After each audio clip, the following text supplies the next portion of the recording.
আজকের যে সেমিফাইনাল খেলা আমাদের শিশুবাহিনীর জিআরডির উদ্যোগে যে টুর্নামেন্ট, সেই টুর্নামেন্টের সেমিফাইনাল, প্রথম সেমিফাইনাল উপস্থিত দুই দল। আমি দুই দলের খেলোয়াড়দেরকে বলতে চাই যে খেলা হচ্ছে একটা আনুষ্ঠানিকতা। খেলায় জয় পরাজয় নির্ধারণ হবে। আজকের খেলায় জোর করে হলেও জয়, মানে ট্রাইব্রেকার হলেও জয় পরাজয় নির্ধারণ, খেলা শেষ করতে পারছে জয় পরাজয়ের একটা এই চিহ্ন থাকবে। তো আমরা জয় পরাজয় সবাই জয়ের স্বাদ গ্রহণ করতে চাই, পরাজয়ের স্বাদ কেউ গ্রহণ করতে চাই না।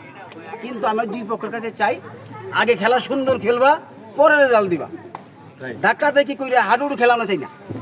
আমরা কেউ হাডুডু খেলা দেখতে আসিনি, আমরা সে ফুটবল খেলা দেখতে। ফুটবল তো শৈল্পিক খেলা, নান্দনিক খেলা। সে নান্দনিক খেলা দেখে খেলবা, আর এইখানেই খেলা সীমিত থাকবে। এবার তো ফুটবলের সিজন শেষ।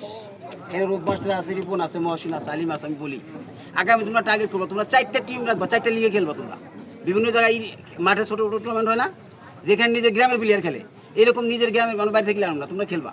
4টা টিম রাখবা, এখানে যা খরচ লাগে আমরা বহন করবো। এই যে 4 খেলে 1 লাখ টাকা খরচ আমরা গ্রাম থেকে বহন করবো, সমস্যা নেই।